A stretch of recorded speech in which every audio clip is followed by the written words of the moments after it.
30명 정도 모인 자리였는데 저하고 또 한 분이 감기에 걸렸어요. 근데 그분도 음성이 굉장히 저음이셨는데 제가 더 저음이고, 근데 그분이 미국에 계시다가 얼마 전에 한국에 오셨나 봐요. 그래서 감기로 고생하니까 성도들이 위로는 안 해주고 5, 6월에 감기는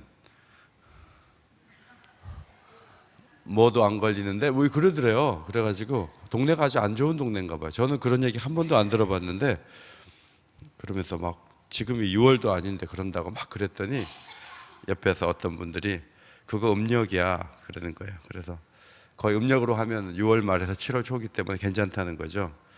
그래서 얘기를 하는데 웃었는데 우리 교인들은 뭐 제가 감기 걸렸다 그래서 5, 6월에 감기는 그런 얘기도 안 하고, 그래서 우리 교회가 더 좋구나 그런 생각을 했어요.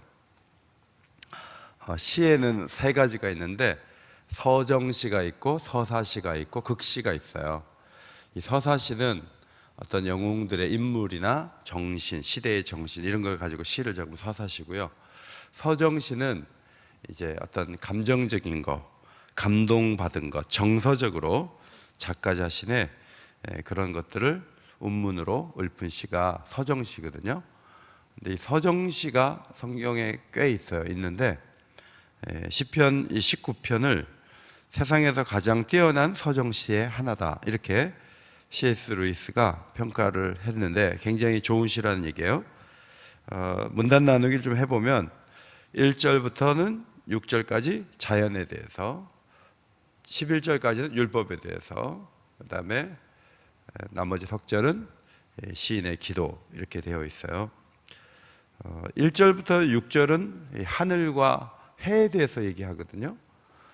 그런데 7절부터는 갑자기 율법에 대해서 말씀을 해요. 그러면 하늘하고 율법하고는, 해하고 율법하고는 이게 별로 관계가 없는 것 같은데 연결고리를 뭘 하나 만들어서 중간에다가 이 해와 율법에 비슷한 뭐를 하나 넣으면서 이렇게 넘어가는 게 보통 이제 시를 쓰는 방법인데, 현대에서도 이렇게 연결고리를 안 만들고 그 단어 자체에 연결고리가 있을 때는 중간에 의도적으로 한 절을 따로 내지 않고 연결고리가 단어 속에 포함되어 있는 경우가 많은데, 제가 그 모인 그 수련회장에 가보니까 시가 이렇게 있더라고요. 시가 있는데 이런 시가 있어요. 폭풍 치는 바다에서 한 배를 탄 사람들은 무엇을 바라보는가? 자, 여기서 사람들이 뭘 바라보는가 이렇게 묻잖아요. 그런데 파도를 보는 것이 아니다. 사람의 얼굴을 본다. 믿음의 얼굴을 바라본다. 이러면서 서서히 믿음이라는 쪽으로 이렇게 옮겨가는데, 서로가 믿음을 잃어버리면 그 순간 너와 나는 서서히 파도 속으로 빠져 들어간다. 그래서 폭풍 치는 바다라는 말을 이렇게 하면서 파도라는 얘기를 하니까 연결고리가 파도가 되는 거예요. 그러나 주제는 바라보면서 사람과 사람 사이의 신뢰로 이렇게 자연스럽게 옮겨가고, 중간에 파도라는 말이 그것을 넘겨주는 연결고리 역할을 하게 되는 거예요. 그런데 이 19편에서 고대 시인이 앞부분과 뒷부분은 너무 긴밀하기 때문에 자동적으로 한 주제에서 다른 주제로 넘어간다 이렇게 생각하고 설명하지 않고 이렇게 넘어가는 것을 볼 수가 있습니다. 먼저 하늘에 대해서 설명을 하고 있어요. 하늘에 펼쳐지는 이 장관이 얼마나 하나님, 창조주 하나님과 관련되고 있는가, 이것을 이제 얘기하고 있는데 1절을 앞에 보시고 1절을 한번 같이 읽도록 하겠습니다. 1절 읽겠습니다. 오늘은 한 분도 안 주무시네요. 제가 뒤에서 보면은 읽자고 해도 안 보시고 그런 분들이 4분 정도 계세요. 근데 오늘은 다 보고 계셔서 감사해요. 끝까지 집중해서 하시면 좋겠어요. 같이 한번 읽겠습니다. 시작. 하나님의 영광을 선포하고 궁창이 그의 손으로 하는 일을 나타내는도다. 여러분, 하늘을 보잖아요. 100년을 살아보니 김영석 교수님이 그 수필집을 썼는데요. 그 책에 보면 김영석 교수님은 하늘을 보면서 구름이 너무너무 다양한데 그 구름을 담은 하늘에 대한 책이 별로 없다. 그런 책이 나오면 좋겠다. 이제 그런 글을 쓴 것을 제가 읽어봤어요. 여러분, 하늘은 굉장히 다양하고, 제가 요즘은 사진을 찍을 때 뭐 카메라 안 갖고 다니다 스마트폰이 좋으니까 하늘을 많이 찍거든요. 그런데 제가 하늘 몇 장 찍은 것 좀 보여드릴게요. 제가 이거 어제 찍은 거예요. 어제 찍은 건데, 어디서 찍었냐면 그 홍은동에 나오는데 차가 착 밀려서 그냥 서 있는 거예요. 그래서 제가 밖에 보니까 하늘 색깔이 너무 예뻐요. 이게 가을 하늘 색깔이잖아요, 그죠? 여름 하늘하고는 다르잖아요. 여름은 좀 더 파란데 약간 이렇게 더 연하면서도 가을 빛깔이 이렇게 나는 걸 보면서 제가 너무 좋았는데, 저 밑에 성당인지 예배당인지 십자가가 있는 거예요. 그래서 제가 그걸 담아가지고 이렇게 해갖고 어제 찍었는데 잘 나왔죠? 동의를 안 하신 분이 너무 많아요. 자, 잘 나왔다도 해주고 그래야지 설교를 신나게 할 텐데. 네, 예, 예, 감사합니다. 이걸 엎드려서 절 받는다 이렇게 얘기해요. 자, 이거는 이제 인왕산에서 제가 한 달 전에 하늘이 너무 예뻐가지고 남산을 보면서 이렇게 찍은 거예요. 예, 소나무가 위에 걸쳐 있으니까 더 멋있어 보이잖아요. 하늘이 색깔이 한 달 전엔 또 저랬어요. 그 다음 세 번째 사진은, 이건 제가 찍은 게 아니고요, 작가가 찍어갖고 금상 받은 건데, 뭐 그 철새들이 있는 하늘을 나는 걸 찍어가지고, 이런 거 찍으려면요 집 다 팽개치고 직장 팽개치고 저희 가 있어야 돼요. 그래서 저 한 장면 찍기 위해서 목숨 걸고 이렇게 상 받는 분들이 계신데, 저 그 날아가는 그 철새들, 그 뭉쳐있는 철새들 그 뒤에 있는 그 배경이 되는 하늘 빛깔 굉장히 아름다워요. 그 다음에 이건 제가 수련회장에서 아침에 일어났는데 구름이 이렇게 드려졌는데 뿌연데, 하늘이 예뻐서 찍었는데 제가 보는 것만큼 잘 나오지는 않은 것 같아요. 그 다음에 이거는 높은 빌딩에서 30층이 넘는 빌딩에서 하늘 쪽 이렇게 저쪽 거리를 향해서 찍은 거고요.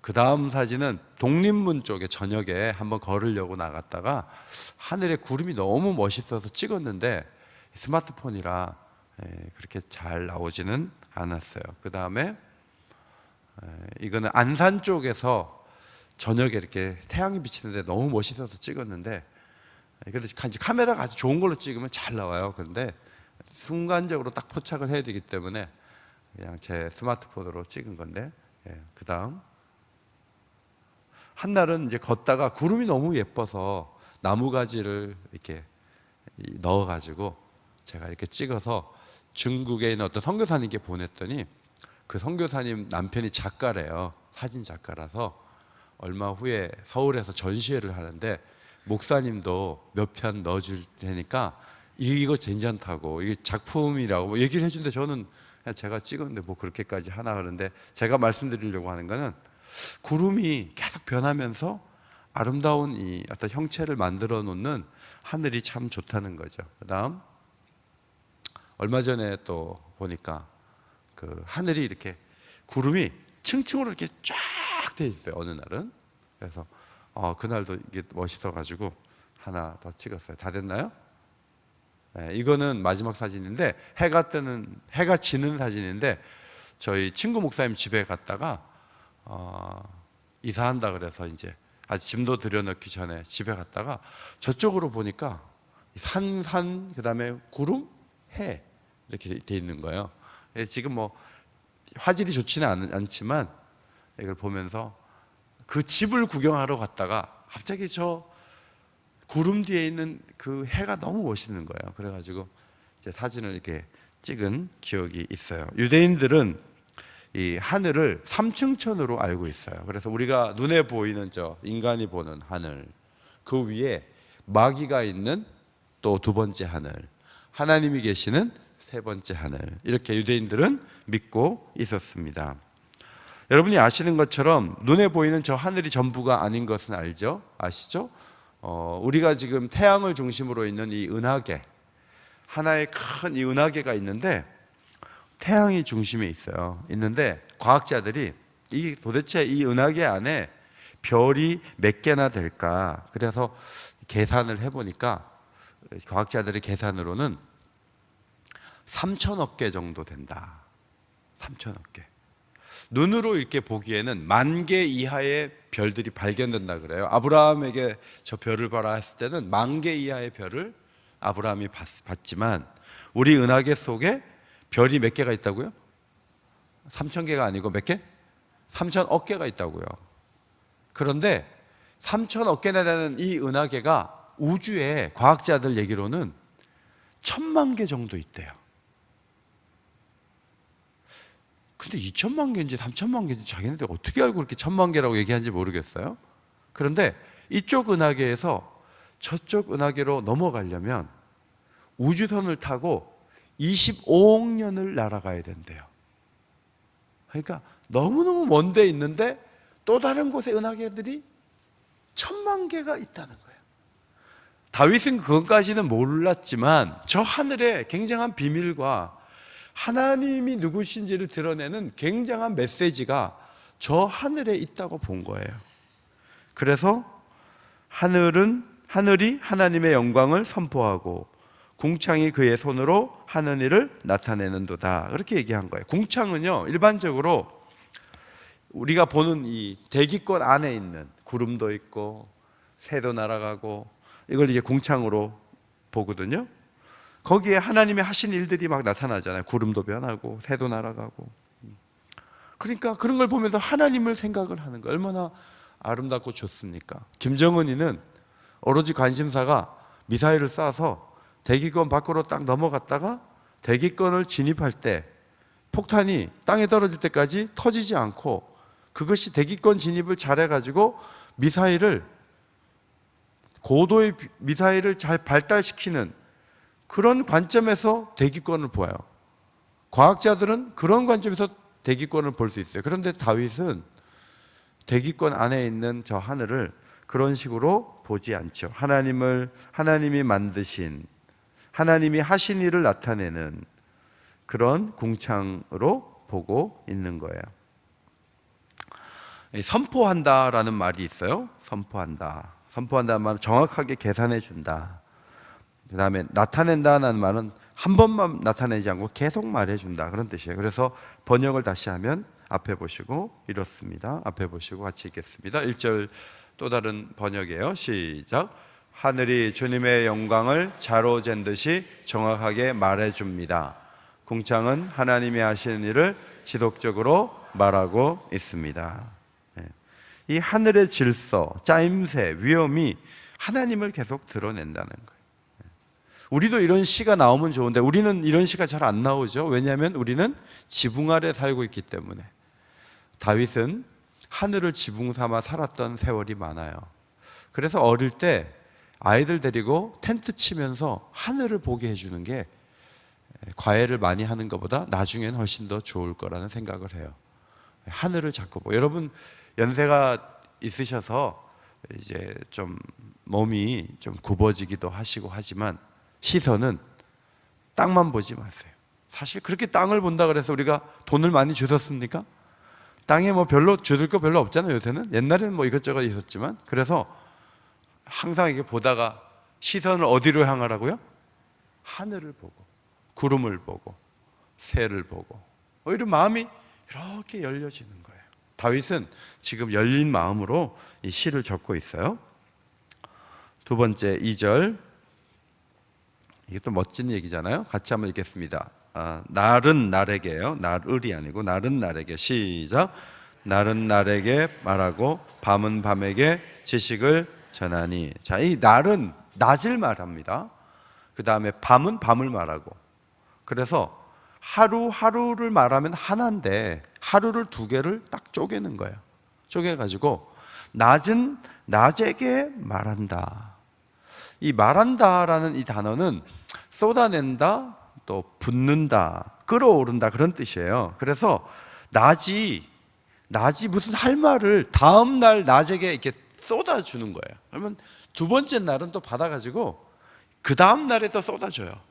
그리고 밤은 또 밤이 또 다른 밤에게 지식을 전해요. 여기 하나님을 아는 지식을 말해요. 그래서 이 낮이라는 이 시간이요, 하나님이 얼마나 좋은 분인가를 충분히 가지고 다음 날 낮에게 얘기를 해줘요. 밤도 얘기를 해줘요. 이래가지고 하루 낮과 밤이 그 다음 날 낮과 밤에게 하나님에 대한 정보들을 계속 넘겨준다는 거예요. 여러분, 고대 다윗이 그런 시를 썼다는 것이 너무 놀랍지 않습니까? 합창대가 있는데 합창단이 하나가 아니고 두 개예요. 낮에도 합창하고 밤에도 합창하고, 이걸 교대로 하는데 내일은 또 다른 두 팀이 준비되어 있고, 내일은 그 다음 날은 또 다른 두 팀이 준비되어 있는데, 한 날의 찬양대가 이렇게 찬양을 하는 게 연결돼서 또 다른 찬양대가 받아가지고 더 풍성한 찬양을 하면 그 다음 날은 또 그 다음 날에게 말해요. 그래서 여러분, 세월이 자꾸 흐르면 시니어들이 하나님이 어떤 분인가를 점점 더 많이 알게 될까요? 점점 희미해질까요? 계속 날은 날에게 옆으로 막 패스하면서 쏟아 부으니까 나중에 한 8, 90년 살면 그동안 하나님을 노래하고 찬양하고 하나님 누군가를 알았던 그 지식들이 많이 쌓여질까요? 기억이 잘 안 날까요? 많이 쌓여져요. 그래서 청년들은 기백이 있지만요, 우리 시니어들은 날은 날에게 말하고 밤은 밤에게 지식을 전하는 것이 하나님의 뜻이기 때문에, 긴 세월을 살아왔기 때문에 하나님에 대해서 더 잘 아시는 거죠. 저희 아이가 한 달 동안 그 아테네에 가가지고 무슬림 사역을 하고요. 그리고 또 한 주 더 어디 터키에 꼭 가보고 싶은 데가 있어서 거기 갔다가 오겠다고. 그래서 거의 한 달 10일을 갔다 오는 거예요. 그래서 제가 그랬어요. 너무 길고 또 개강 준비도 해야 되고, 그러니까 아빠 생각에는 일주일 줄이면 좋겠다 그랬어요. 그러니까 우리 아들이 저를 되게 너무 좋아하기 때문에 네 아버님 그렇게 하겠습니다 하고 일주일 줄였을까요? 아니면 저를 노려봤을까요? 저를 째려봤다고요. 근데 제가 두 번 말하는 게 싫어서 그냥 뒀어요. 알아서 하라고. 그러니까 지가 막 가가지고 한 달 동안 봉사 열심히 하고요, 봉사하면서 너무 힘들어가지고 어디 뭐 터키에 뭐 보러 갔다가요, 토사광난이 나가지고 죽기 직전이에요 막 이러는 거예요. 그래서 제가 그 얘기를 듣고 생각이 났잖아요. 제가 일주일 빨리 와라 그랬는데 아빠 말대로 했으면 좀 더 건강한 모습으로 왔을 텐데 얼굴이 홀쭉해갖고 그러고 왔어요. 그래서 제가 보면서 제 말이 다 맞는 건 아니지만 인생을 오래 살아본 사람들이 하는 얘기를 무시를 못 하잖아요. 근데 이게 개인 경험담만 쌓여지는 게 아니고 하나님을 향한 지식도 우리 시니어들이 보는 게 맞을 때가 참 많아요. 그리고 그것을 계속 깊이 있게 가져가고 거기에 무게감을 가지고 살아가는 것이 굉장히 가치 있고 좋다, 그런 생각을 하게 돼요. 낮은 찬란함과 위엄과 은총을 전하고 밤은 무한함과 평화와 정적을 전합니다. 창조된 모든 것이 하나님을 점점 더 크게 드러내는 거죠. 그 다음 3절, 세 가지가 없다 그랬어요. 자, 앞에 보시고 읽겠습니다. 시작. 언어도 없고 말씀도 없으며 들리는 소리도 없으나. 자, 밤이 낮이 하늘이 말하지 않아요. 언어가 없어요. 언어 없이 보여주면서 느끼게 해주는 거예요. 어떤 들리는 소리도 없고요, 말씀도 없어요. 그런데 온 우주에 하나님을 드러내는 것으로 가득한 거예요. 근데 한국어로 하는 것도 아니고 영어로 하는 것도 아니에요. 어떤 소리, 들리는 소리도 없어요. 그런데 뭔가를 계속 하나님을 향해서 들려주고 있는 거예요. 그래서 여행이 좋은 거예요, 여러분. KTX 타고 이렇게 논을 보고 산을 보고 하늘을 보면서 부산을 쫙 내려갈 때요, 누가 나한테 말하지 않는데 뭐가 몸으로 막 밀려 들어오잖아요. 뭐 느낌이 오고. 여러분도 어디 인천이나 강릉이나 이렇게 쫙 가면요, 바다를 보면서 하나도 누가 나한테 말한 건 아닌데 갔다 오면 기분이 좋아요, 기분이 안 좋아요? 기분이 좋아요. 왜 그러냐면요, 뭔가를 지금 받아 갖고 온 거예요. 근데 그게 언어적인 것도 아니고 소리가 있어서 그런 것도 아닌데 많은 얘기가 있는데, 신앙인들은 무슨 얘기를 듣냐 하면 자기가 중심이 돼서 내가 뭐 기분이 나빠갖고 내가 좋아갖고, 이게 아니고 하나님이 이렇게 가을을 만드셨는데, 하나님이 저 하늘 빛깔을 저렇게 만드셨는데, 하나님이 구름을 저렇게 떠다니게 하셨는데, 하나님이 저 새를 만드셨는데. 이번에도 수련회장 가서 제가 가방 들고 올라가려고 하는데 태어나서 처음 보는 예쁜 새가요, 잠자리를 잡아먹고 있더라고요. 근데 새의 그 빛깔이 저 처음 보는 새인데 휴대폰을 꺼내기 전에 잠깐 2초 정도 저한테 보여주고 휙 날아갔어요. 근데 딱 보면서 와, 이 무슨 빛깔이 잔인하게 되게 잔인하더라고요. 이게 살아있는데 막 뜯어먹더라고요. 저기 뭐 잠자리를. 그런데 그 빛깔을 보면서 야, 진짜 아름답고 멋있다, 이제 그런 생각을 했거든요. 그러니까 언어도 없고 말씀도 없고 들리는 소리도 없으나 4절 그 소리가 온 땅에 통하고 그 말씀이 이 세상 끝까지 이르도다 그랬어요. 여기 소리는 원래는 줄이라고 번역하는 단어예요, 히브리어는. 그래서 에스겔서 47장에 그 사람이 손에 줄을 잡고 이렇게 번역했거든요, 똑같은 단어를. 그러니까 줄이에요. 줄인데 소리라고 번역을 한 거예요. 자, 들리는 소리도 없지만 이 줄이 있어서 세상 끝까지 하나님이 누군가를, 메시지를 구석구석에 전달을 해준다는 거예요. 그래서 우리가 보지도 못하고 듣지도 못하는 소리지만 온 세상에 하나님이 누구신가 한 소리를 계속 드러낸다는 거예요. 요새 이제 과일이 익어가는데 덜 익은 이 사과가 있잖아요. 야, 저거 조금 있으면 익겠다 하는데 그 사과도 하나님을 드러내는 거예요. 봄이 돼서 잎이 나면 그게 하나님을 드러내는 거예요. 지금 미국에는 폭풍우가 와가지고 100조 원 정도 손실을 볼 정도로 텍사스에 그 비가 잘 안 내리는 곳인데 엄청난 그 피해가 났는데 그 엄청난 그 힘들을 보면서 또 하나님을 온 세상에 드러내는 거죠. 그래서 창조 세계에서 계속 이 소리가 온 우주에 퍼지고 있다, 그런 얘기를 하면서 이제 4절 하반절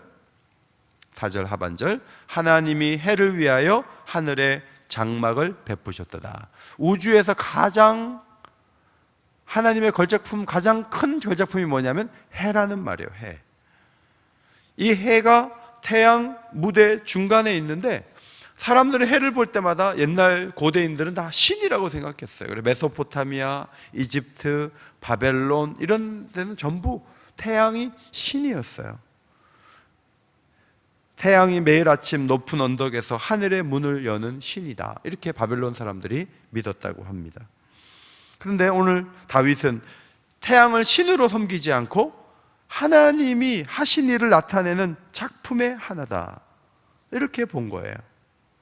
하나님은 태양도 빛을 막 발한 다음에 쉬어야 될 거 아니에요. 그래서 장막에다 딱 품어놨다가 아침이면 나가서 일하도록. 그래서 태양이 쫙 비치다가 하나님 마련하신 장막에 가서 안식하고 또 아침이 되면 고개를 올리면서 또 일을 하고, 이제 그런 모양을 보여주고 있는데 5절에 보면 해가 5절 어디서 나오는 신랑 같다고요? 신방에서 나오는 신랑. 제가 우리 교역자들 우리 교회 와가지고 결혼들을 많이 했는데 제가 보니까 우리 교역자들이 제일 멋있을 때가 언제인지 아세요? 신혼여행 갔다 왔을 때요. 인물이, 이번에도 박종호 전사님이 늦장가를 갔잖아요. 35세신가? 그 정도 되나요? 네. 근데 이 장가를 갔다 와가지고 여행을 갔다 왔는데 얼굴이요, 우리 교역자 중에 제일 멋있더라고요. 근데 몇 년 전에는 박정건 목사님이 제일 멋있었어요.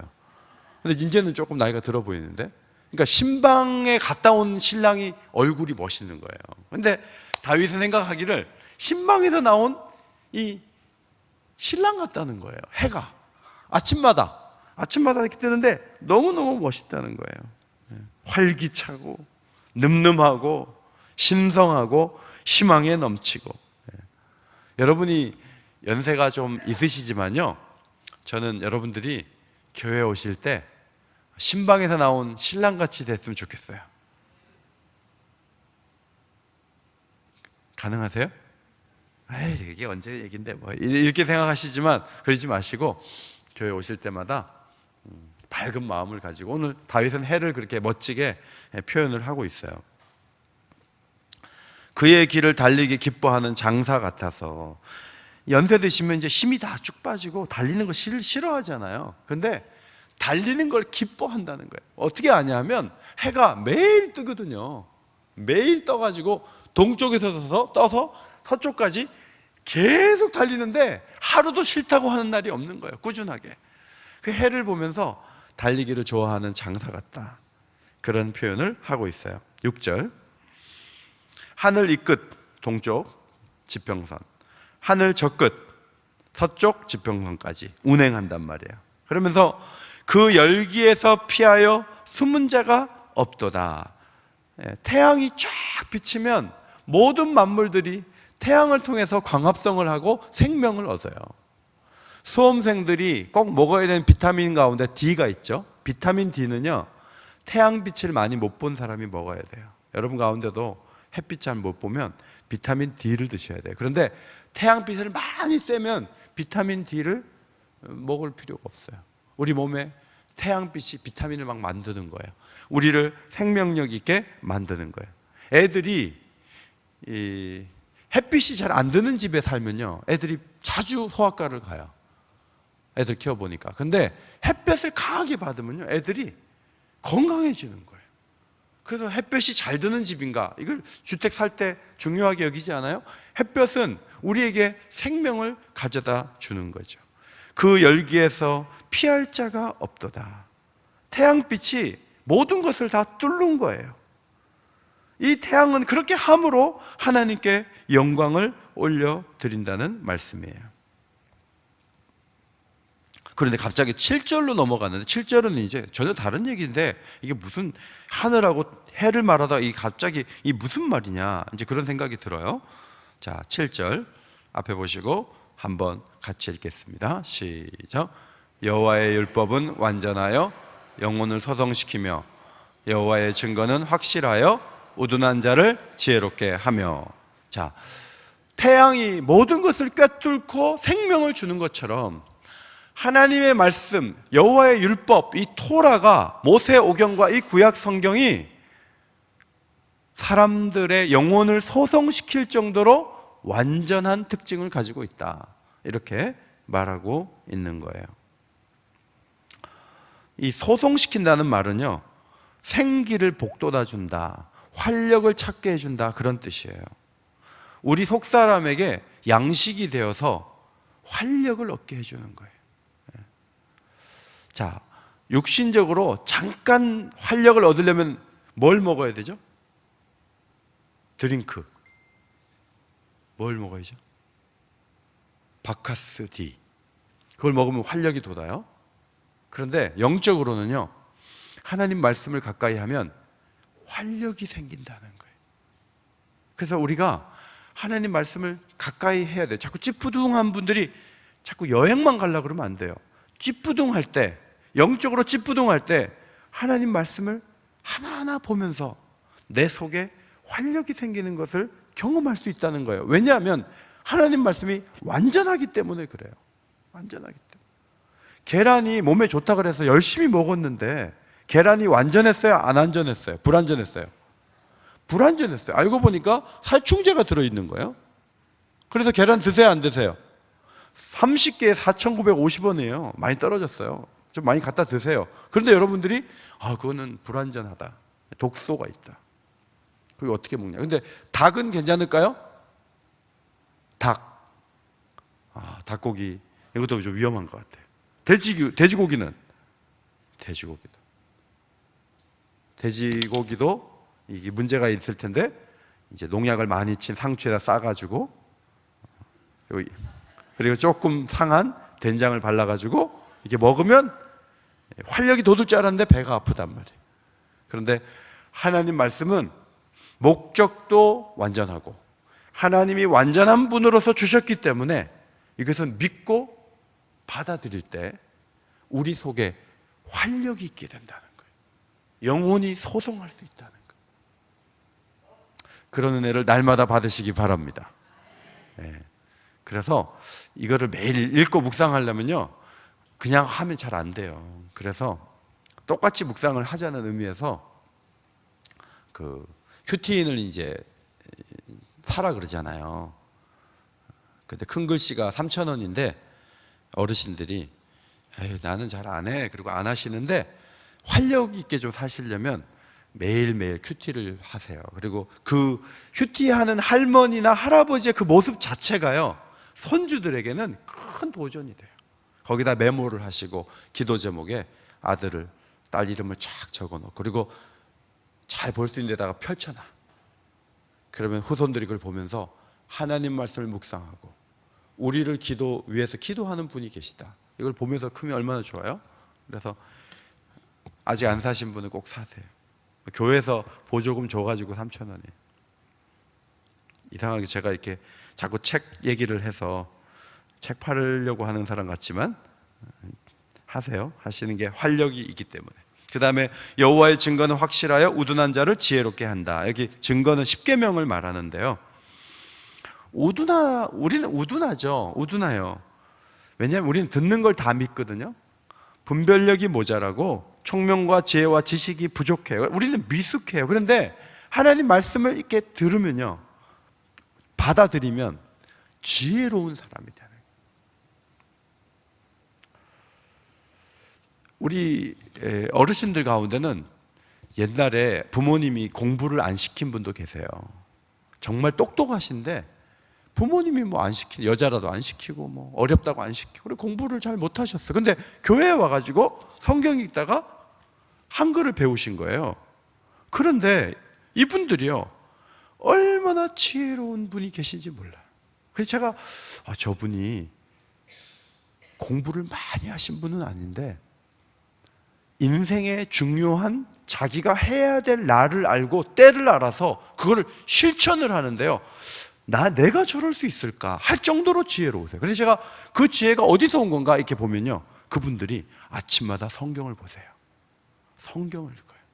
근데 성경을 읽다 보면요 지혜롭고 명철하게 돼서 자기 인생의 때를 잘 가늠할 수 있는 힘과 능력을 얻게 되는 거예요. 제가 보니까 뭐 공부를 많이 해도요 무지하긴 마찬가지예요. 그런데 하나님 말씀을 가까이 하신 분들이 남다른 지혜로 움직여요. 어리석지 않아요. 제가 몇 명 될 수 있지만 다 여러분들 시니어이기 때문에 뭐 누구만 그러냐 그럴 수 있기 때문에 말씀 못 드리지만 그런 분들이 교회 안에 많아요. 지혜를 얻으면요 재앙을 피할 수가 있는 거예요. 어떤 분은 뭐 퇴직하면서 다 빌려줘요. 돈을 이자 받으려고.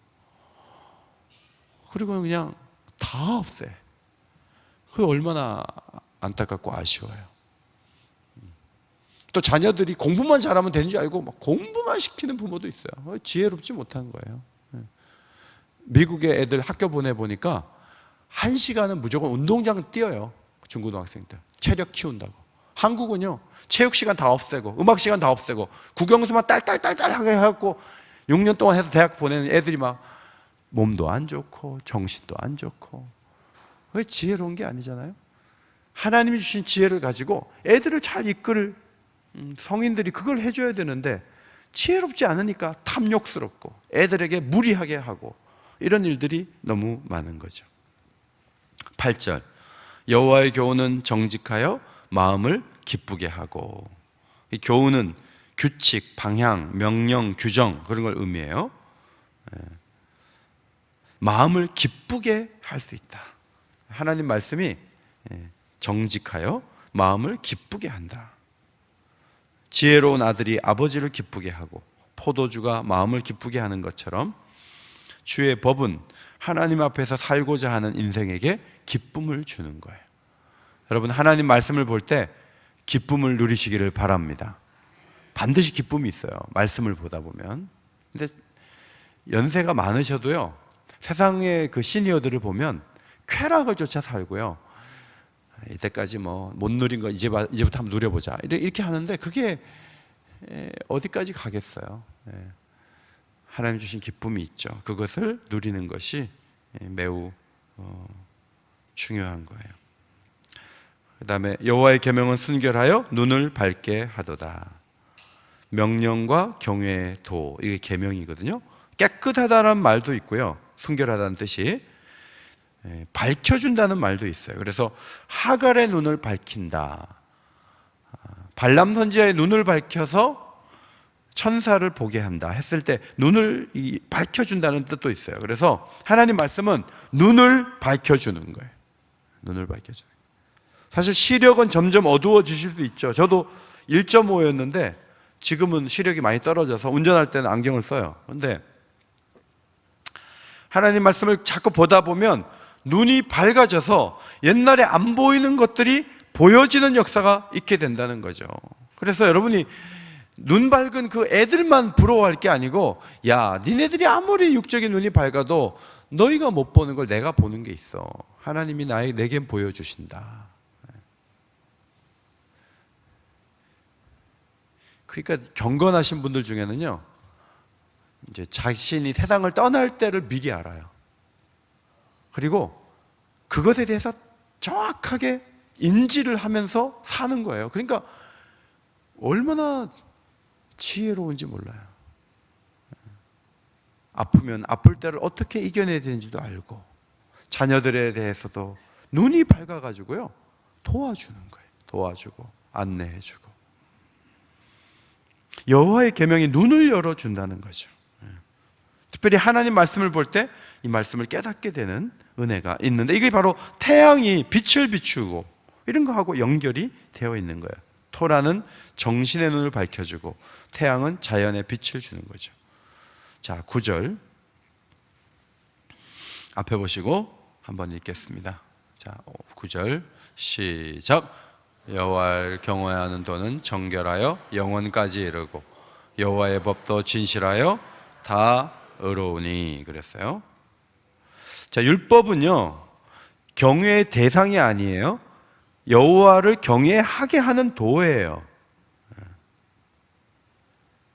이 도를 묵상하면 하나님을 경외하게 되는데, 이것이 정결하기 때문에, 죄로부터 자꾸 떠나게 하기 때문에 더 멀리까지 갈 수 있도록 해주는 거예요. 하나님 말씀은 배우면 배울수록 아주 윤리적이고 의롭고 너무너무 좋은 거예요. 이 도를 가까이 할수록 거짓된 것을 멀리하게 됩니다. 보다 정결하게 가려고 해요.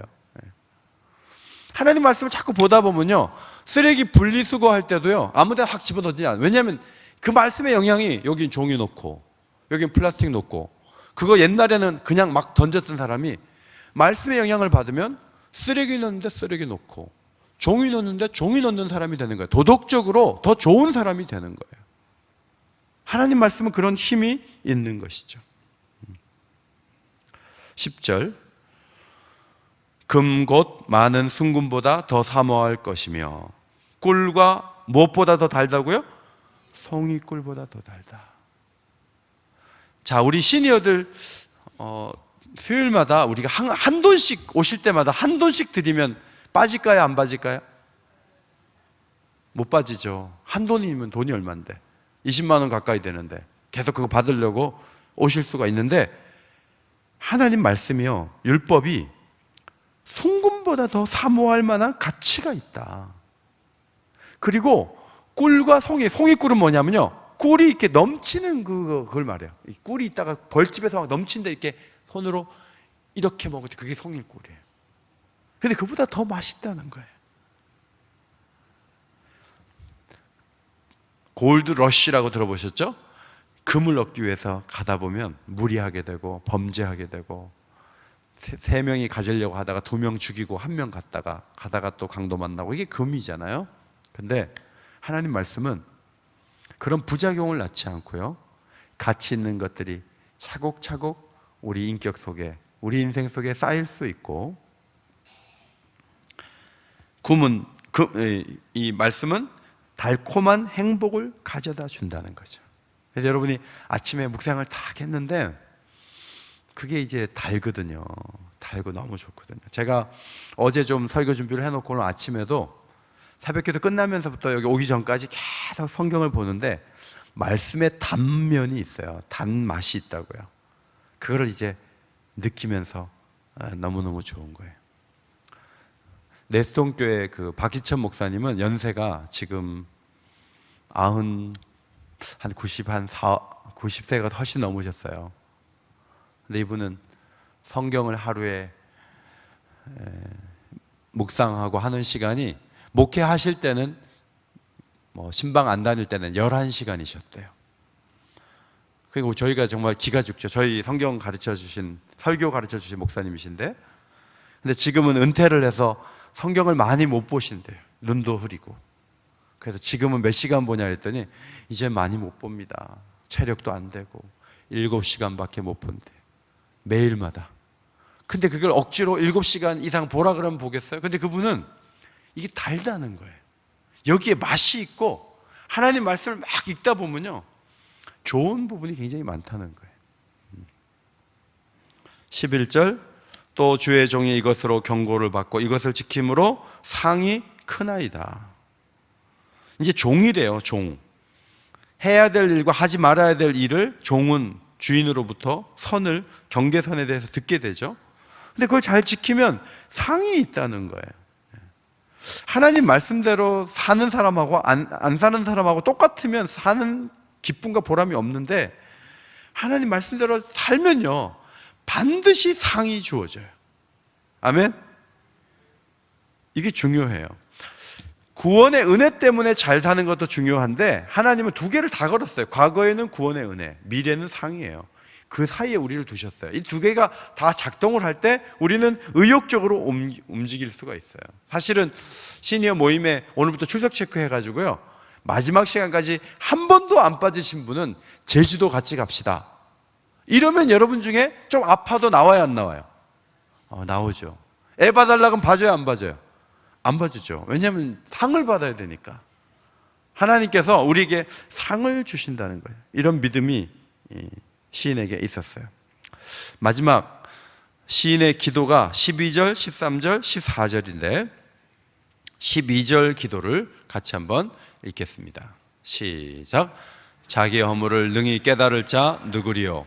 나를 숨은 허물에서 벗어나게 하소서. 자, 태양을 생각하고, 하늘과 태양을 생각하고 율법을 생각했어요. 근데 갑자기 엉뚱하게 내 허물이 생각이 나는 거예요. 여러분, 하나님 말씀을 가까이 하다 보면 뭐가 보여지냐 하면 죄가 보여져. 내 죄가. 우리 지금 큐틴을 매일마다, 저는 매일 읽지는 않아요. 너무 그 간증들이 자극적이고 세상에 이럴 수가 있나 할 정도의 일들이 계속 나오니까 매일 보기가 좀 힘들어요. 그 대신에 저의 죄가 허물이 뭔지를 생각을 자꾸 하는 훈련은 제가 하고 있어요. 하나님 말씀이 대단하잖아요. 자연이 울려 퍼지는 소리도 대단해요. 그런데 그것에 대단하다는 것을 보면서 이 말씀이 거울이 돼가지고 말씀을 보다 보면 내 허물과 연약함과 죄가 생각이 나는 거예요. 나도 하나님을 저 하늘의 태양처럼 찬양하고 싶은데, 율법의 이 완전함과 정직함을 나도 갖고 싶은데 내 인격이 그렇지 못한 거예요. 그래서 하나님 앞에 어떤 기도를 드리냐면 허물을 깨닫기를 원합니다. 나를 이 숨은 허물에서 벗어나서 하나님을 마음껏 찬양하는 사람이 되게 해주십시오. 제가 하는 이 말마다 하나님을 높이는 말이 되게 하시고, 내가 묵상하는 것마다 하나님 받으실 만한 제사가 되게 해주십시오. 이렇게 이제 기도하는 거예요. 자, 13절. 또 주의 종에게 고의로 죄를 짓지 말게 하사 그 죄가 나를 주장하지 못하게 하소서. 그리하면 내가 정직하여 큰 죄가에서 벗어나겠나이다. 어쩌다 자기도 모르게 짓는 죄가 있고요, 고의로 짓는 죄가 있어요. 고의로 짓는 죄는 벌이 더 커요. 그래서 자기를 죄가 끌어가지 않도록 해주십시오. 하나님의 말씀이 자기를 끌어가게 해주십시오. 나도 하나님 말씀의 특징처럼 정직하게 살게 해주십시오. 그렇게 기도하는 것을 볼 수가 있어요. 여러분, 이번 한 학기도 목표가 뭔지 아세요? 즐겁게 사는 게 목표가 아니에요. 죄를 이기면서 사는 게 목표예요. 거룩하게 되는 게 목표예요. 아멘? 우리가 힘이 없는 게요, 세월을 오래 살아서 힘이 없는 게 아니에요. 우리가 더 거룩할 때 더 경건하면서 강한 사람이 될 수가 있어요. 그런데 너무 많은 것에 신경을 쓰고 너무 많은 것에 막 우리의 손과 발이 닿아 있으면요, 초점이 없는 거예요. 그러면 흐느적거릴 수가 있어요. 하나님의 말씀이 우리를 끌어갈 수 있도록 우리가 정직하게 초점을 모아서 살기를 간절히 원하는 거죠. 마지막 14절이 결론이죠. 14절 같이 읽겠습니다. 시작. 나의 반석이시오 나의 구속자이신 여호와여, 내 입의 말과 마음의 묵상이 주님 앞에 연락되기를 원하나이다. 하나님을 나의 반석이라 그랬는데, 이 반석은 거대한 산을 말하기도 하고 하나님의 어떤 힘을 주시는 하나님. 죄를 이기려면요, 힘이 있어야 되는데 하나님으로부터 힘이 온다는 거예요. 나의 구속자이신 여호와여, 나를 건져주시는 여호와, 애굽에서 이스라엘 백성들을 건져주신 여호와여, 나를 약함과 죄에서 날마다 건져주십시오. 그래서 내가 어떤 사람이 되기를 원하냐면 내가 뭐 큰일을 하겠다는 게 아니에요. 이거 하겠다는 이거. 입의 말과 마음의 묵상이. 연랍이라는 말은 제사 용어예요. 하나님이 받으실 만한 제사가 되기를 원합니다. 여러분, 교회 와서 기도하는 것만 듣지 않으세요. 지나가면서 옆 사람에게 한마디 하는 걸 하나님이 다 듣고 계세요. 근데 그런 말 할 때 죽겠어, 망할 것 같아, 안 되는 것 같아, 그러면 하나님이 다 듣고 계시니까 그게 하나님이 연락할 만한 말이 못 되잖아요. 그러니까 이번 한 학기도 하나님이 도와주실 때 우리는 잘할 수 있어, 이렇게 말해야지. 오늘은 나왔지만 다음 주는 모르겠어, 이러지 마세요. 하나님이 도와주시면 다음 주도, 학기 말도, 아니면 내년에도 강건하게 걸어갈 줄 믿습니다. 말할 때 자꾸 믿음의 말을 하는 거예요. 그리고 마음에 묵상한 생각이 좋아야 되는데 생각이 부정적이고 안 되고 막 늘 그냥 어둡고, 그런 거 하나님 싫어하세요. 그래서 여러분이 무슨 생각을 하는가를 말을 들어보면 알아요. 말이 밝고 환하고 좋고, 그러면 여러분들은 모두가 좋아하는 사람이고 하나님이 기뻐하는 사람이 될 수 있지 않겠습니까? 오늘 시인은 그런 모습을 바라보면서 하나님 앞에 기도해요. 자, 처음에는 하늘과 해를 보다가, 율법을 생각하다가, 내 연약함을 생각하면서 내 입의 말과 묵상이 여호와께 연락되기를 원하나이다. 이렇게 시를 마쳤던 다윗의 마음을 아름답게 보시고 그 정신으로 승리하는 한 학기가 되시기를 주의 이름으로 축원합니다. 하나님 고맙습니다. 다윗의 아름다운 시를 저희들의 마음에 새기게 하신 것 감사합니다. 교회 오기까지 지하철을 타고 버스를 타고 걸어서 이곳까지 오실 텐데 묵상하게 하시고, 또 들리지 않는 소리를 듣게 하시고, 또 하늘을 바라보면서 어두웠던 모든 것들을 떨쳐낼 수 있는 하루에 몇 번이라도 반복되는 과정들이 우리 시니어들에게 있어서, 하나님, 연약함도 있고 부족함도 있고 어둠도 있지만 어둡게 살지 않고 밝게 살아갈 수 있는 이 한 학기가 되게 하여 주시옵소서.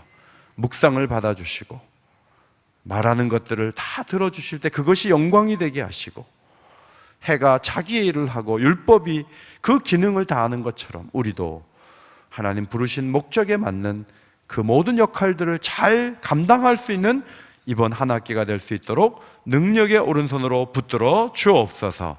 간구하오며 예수님의 이름으로 기도드렸습니다. 아멘.